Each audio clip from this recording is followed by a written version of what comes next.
Yeah, I mean, our target is alcoholism. So that's what we're filing the patent on. However, there is tons of, because the industry is so new, and we'll get into, talking about it shortly, but because the industry is so new, there are so many targets to go after because research hasn't been done for so many years, right? Yeah. So opioids is one, PTSD, deep depression, there are millions of different ones. I mean, for us, inflammation, cardiology, blood pressure, things like that are what we're going after, which is totally different than what anybody else is going after. Generally speaking, people are going after deep depression, which is fantastic. If we can all help in finding that cure, that's amazing. Interesting. Well, I mean, talk to me about it now. Why not? Talk to me. So alcoholism is what you guys are focusing on as kind of, your use case. I mean, I haven't heard that. So walk me through kind of why you guys are, deciding to go down that path. Yeah, so I mean, alcoholism is a massive problem, globally. And in particular here in South Africa, there's a huge problem with alcoholism and domestic abuse, violence against, usually the man against the woman. And it's just a horrendous problem that not only do we need to solve just in Africa, it needs to be solved around the world. There's when you're using psilocybin, generally speaking, and I'll keep this kind of in layman's terms because it is obviously much more complicated than we could all ever imagine. And by no stretch of the imagination am I a doctor, nor am I actually conducting the clinical work. However, I am in contact with our scientific team every day, speaking about our advances and what we're doing and how do we do what we do. So it's much like you'll see that people refer to it as a rewiring of the brain.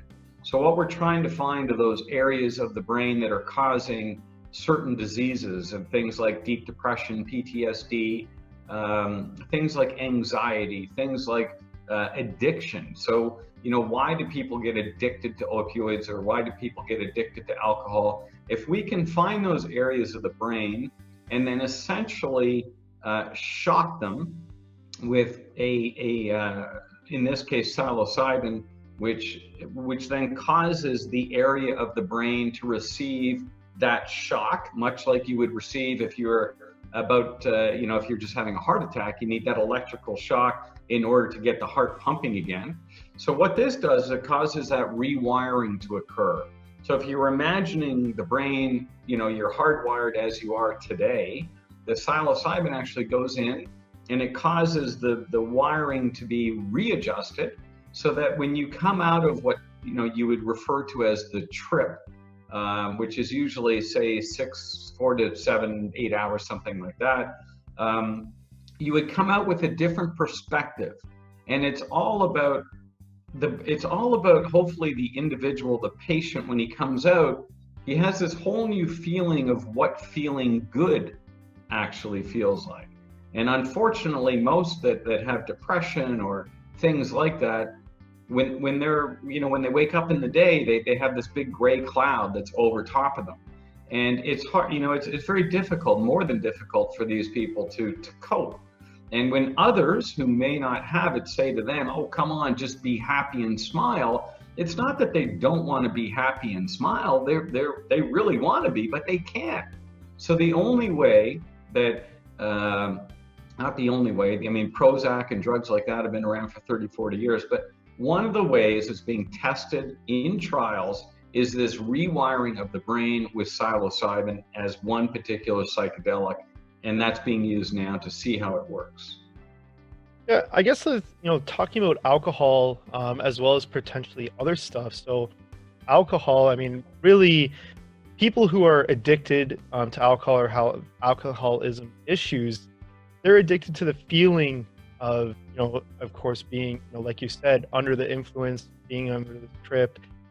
There's questions that people ask, and it's, well, if you're replacing that with something else, do they just become addicted to the other thing? And kind of walk me through what your opinion is on kind of that general question people ask of, well, if I'm trying to cure opioid addiction, am I not just going to become addicted to this other thing that I'm doing instead? So great question. And what we found so far is that that's why they refer to it as microdosing.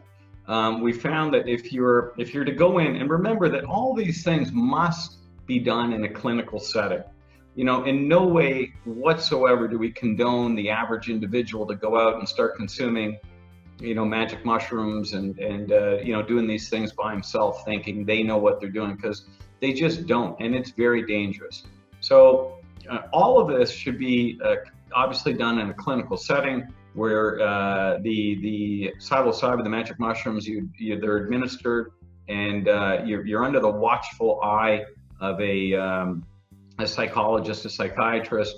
But what we found is that when you do that initial bigger dosing of psilocybin, we found that for sometimes a couple months that you don't have those feelings of what could be, as an example, the deep depression. You're starting to feel much, much better. So you then go on to this next stage, which is the microdosing stage. So if the dosing was a large amount, now instead of taking a large amount every 2 months, you may do a little tiny amount once a week, or maybe twice a month. That is a lot better than putting down, a pill of Prozac every single day. And that's where, everybody is kind of heading in the space, is heading that way, including ourselves. But again, our target is actually alcoholism. It's not deep depression. Another target of ours is, I think I mentioned it before, but is inflammation as it relates to cardiology and blood pressure. Awesome. Well, I think that was great there. What I want to get your thoughts on, though, are some of the crazy business use cases of psychedelics in general. To give insight, some little taste to the topic. There's been musicians that in the past have come out and said, obviously, psychedelics have helped them be more creative. You even got pretty senior artists and designers, even some from Apple, that come out and say they microdose, mushrooms as a way to fuel their creativity.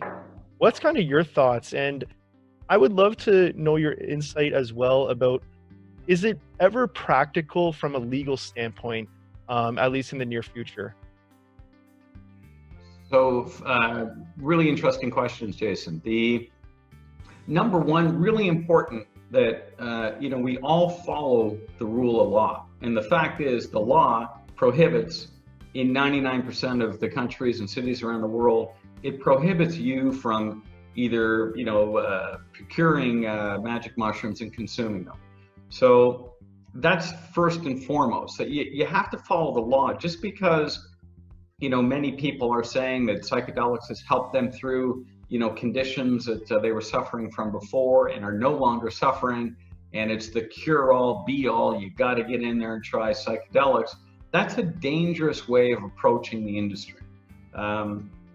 It is over the course of time, with great research and great science, I do believe that many cities and countries around the world will begin to decriminalize psychedelics.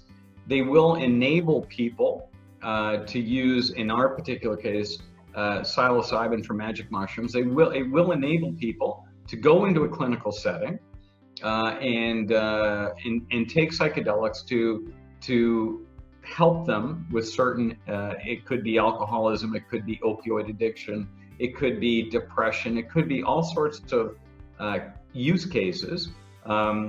But again, I just want to be so clear that we don't condone at all for the average person to go out and get his own magic mushrooms and take them and explore by himself. That's very dangerous, and it's reckless and it's dangerous. It is much better to be in an environment where you're actually in some kind of a potential clinical trial or a clinical setting where you're around doctors and psychotherapists and psychiatrists that can actually guide you through the process.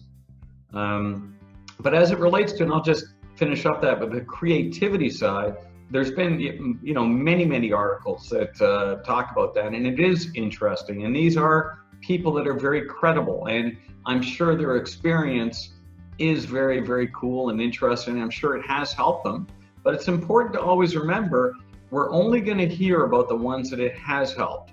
We're not going to hear about the people that it has not helped.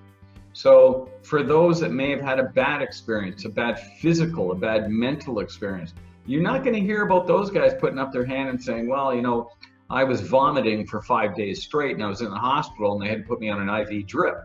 So you got to be careful. I always get back to the same thing, and I'll continue pounding the table on it. And that is, this whole industry is not a joke. This industry is about real science with real doctors, real research, real scientists finding out how we can find medications to help people in a different way than what we've been doing for the last 50 years, which clearly isn't working well, things like Prozac. If psilocybin is the answer, let's get there. Let's get the resources into the marketplace and the research to make that happen. And that is our big kind of vision and goal. Yeah, no, awesome. Get the data that supports it and push the industry forward.